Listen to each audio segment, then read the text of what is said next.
Hello there, I am NX. I know I haven't did a video in a couple weeks, no, but I kind of want to do a mid-season thought on Star Trek Discovery Season 2. Um, Seeing like the last episode, like they visit the Trojan 4, we visit the cage. But the episode before that, it got revealed, or at least revealed in this series, that Spock is dyslexic. And that actually kind of really put me off when they basically they flat out declare it's not so much that I think it's okay that Spock was basically had some type of learning disability. I just wish it wasn't done in Star Trek Discovery. Because of it felt more like a checkbox and not like something that would develop of his character. Like the biggest problem with and I think by far the best way how I can sum up the Star Trek Discovery is by calling it a Star Trek Asylum. The entire cast feel like a bunch of nut jobs. This feel like I'm watching a group of people. Like none of these people feel competent. Like these feel like they are marking off like, oh, we want a character from this group. We want something like that. We want something that represents this and that. None of these people feel like they quote unquote. Well, I belong even in Starfleet. They don't feel again, like they're trying to do one of those ragtag misfits crew with inside a proper, well, military organization. Unfortunately, and it all has some type of weird, like a personality disorder or something going on. Like you have Tilly, who definitely have the delusion of grandeur, who want to become a captain despite the fact that she's clearly not fit. Like really, like Tilly need to get an entire away team killed. Like she need to be responsible for that before she's shaped up. Um, and again, and you got so many of these all nut cases.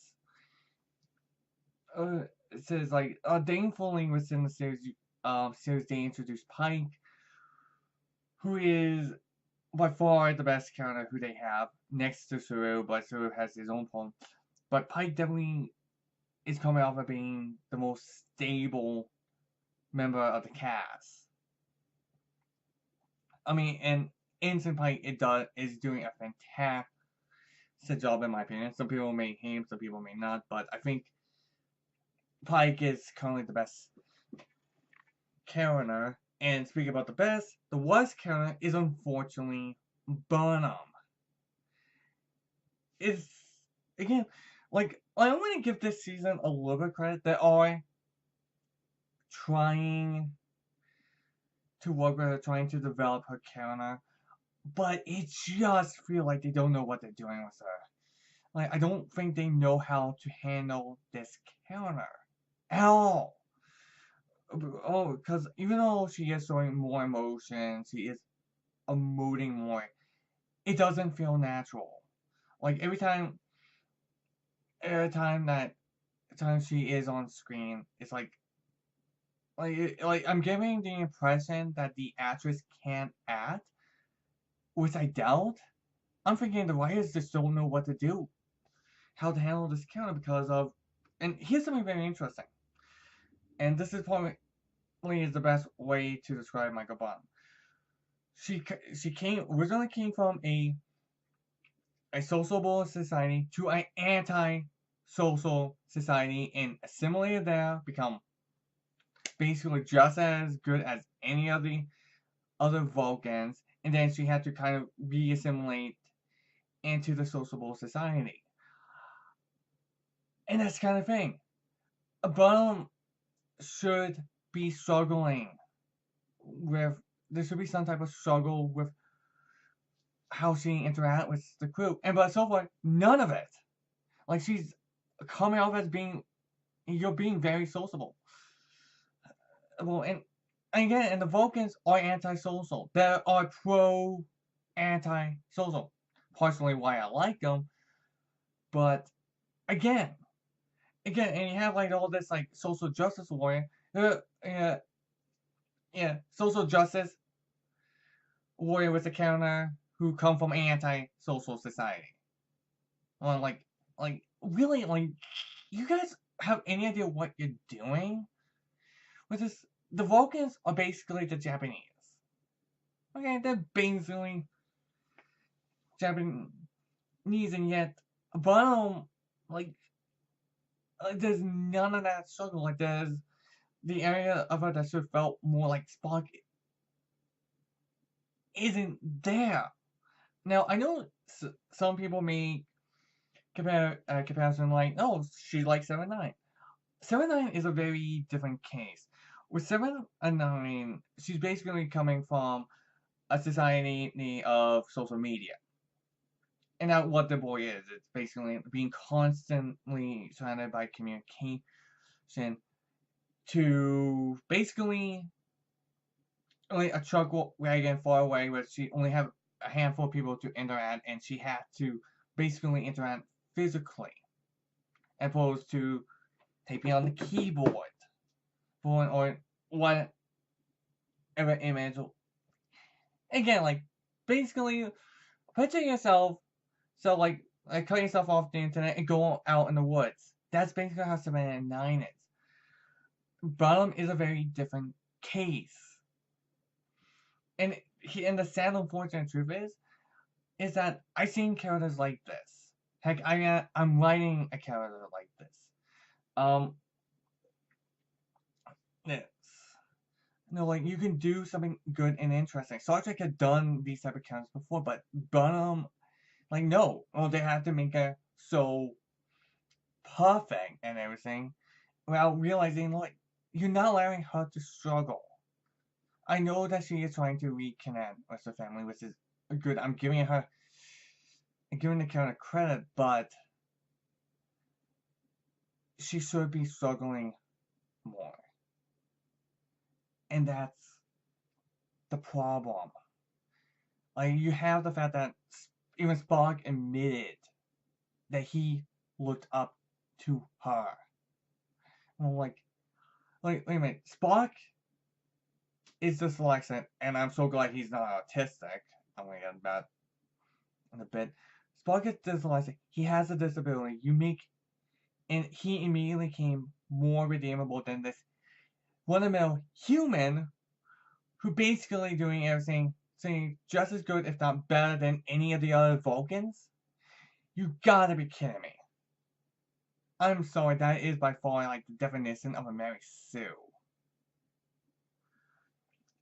Oh no, like, and again, and I do give them like they are trying to make her more redeemable, but at the same time, they're not doing it because of the fact that she feel flat and forced.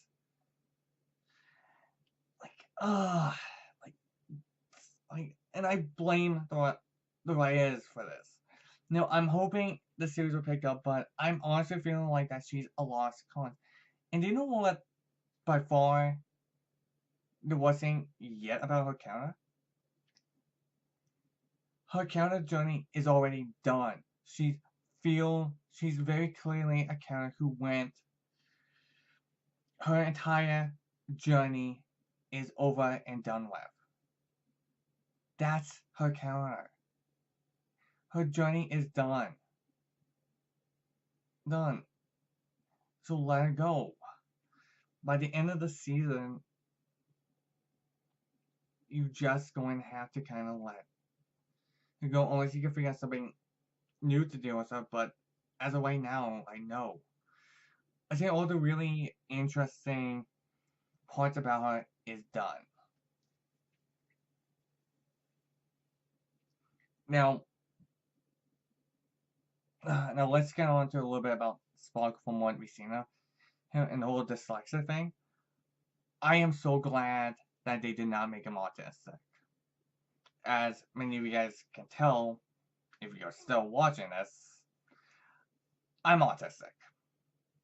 No one is saying, "Oh, that'd be good, another good autistic character." But here's kind of the thing. One, it'd be another checklist for Discovery. Two, as I mentioned earlier, the Vulcans are antisocial. Making him on the spectrum is surprisingly would be a big mistake because, again, having a difficulty socializing is part of being autistic. Nick, in fact, in the reason this is kind of bringing up for me because, again, I knew people with dyslexia. I myself obviously have trouble learning. And yeah, and with Spock, with the killer Spock, it, like, no. It just did not felt right for his character. I'm sorry, even there would have been a chronological explanation. If this was done on a proper prequel series to the original series, I mean, with being focused on, let's say, the Enterprise and Pike and not some random ship focusing on his sister, that would be one thing, but no. Like even with Tilly, I know people saying that she's on the autistic spectrum. My opinion, she's coming up at being a little bit too sociable. But again, maybe part of that journey is done for her. I doubt it. But again, I don't. I have hit and miss with Tilly. Like I think she's fine, but yet lose some weight. I'm not kidding you about it. Now, another big thing about this season, which is really, really peeing me off, is the blatant racism. Star Trek dealt with racism in the past, but at worst case, it was either accidental or it was being progressive for its time. Or they would oftentimes explore it at different avenues. But this series is blatant racist. There are so many attacks on straight white men. It is not even funny, people. I don't care what the excuse is. That is unacceptable. Well, you do not claim you'll be fighting racism and bigotry and actively practice it on your show. I know with Enterprise, with Captain Archer, he was a bit of a bigot towards the Vulcans. But yet, he grew. He learned why they did some of the things they did. I myself do agree with the Vulcans, but then again, I'm anti-social, so what do you expect? But yet, he grew. He learned to appreciate them. It helped him out.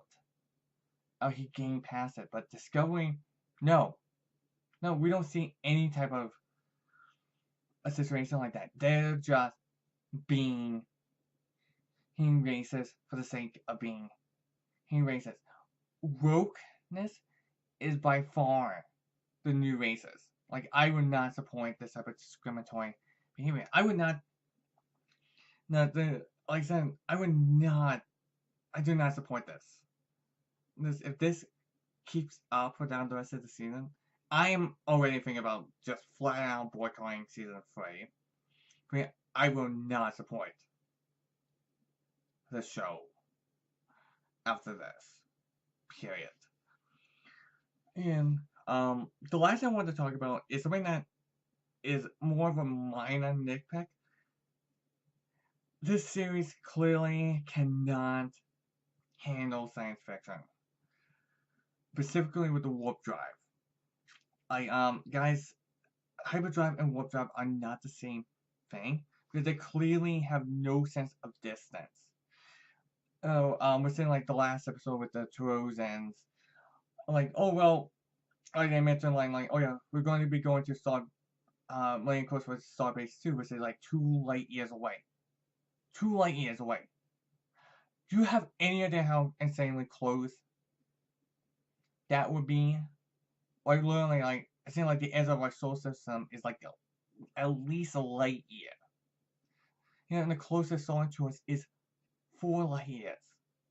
Are you guys telling me you guys are probably who knows how many light years away?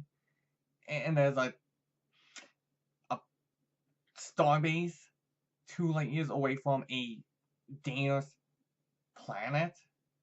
Like, and again, they're moving way too fast. Like, that is still like hours away, even at maximum warp in the next generation. There's no way they can make it there as fast as they appear in the show. Warp drive is not like that. Like I said, they need to at least slow it down. Like I said, oh no, like we're at least a couple days away at maximum warp. Like they need to have a more of a sense of passage of time. No, I understand that the movies can get away with that, but on TV, so not really like really, because we do have some kind of indication of distance. And like we can tell that.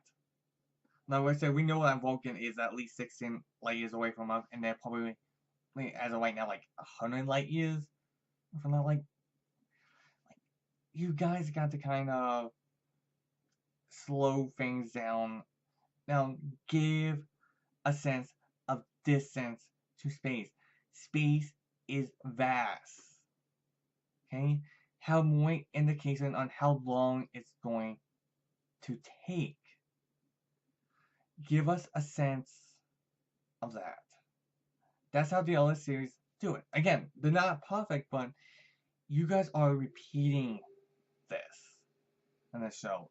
It is just ridiculous. And I mentioned you guys clearly need to have a little bit more of a stronger base in science. Like,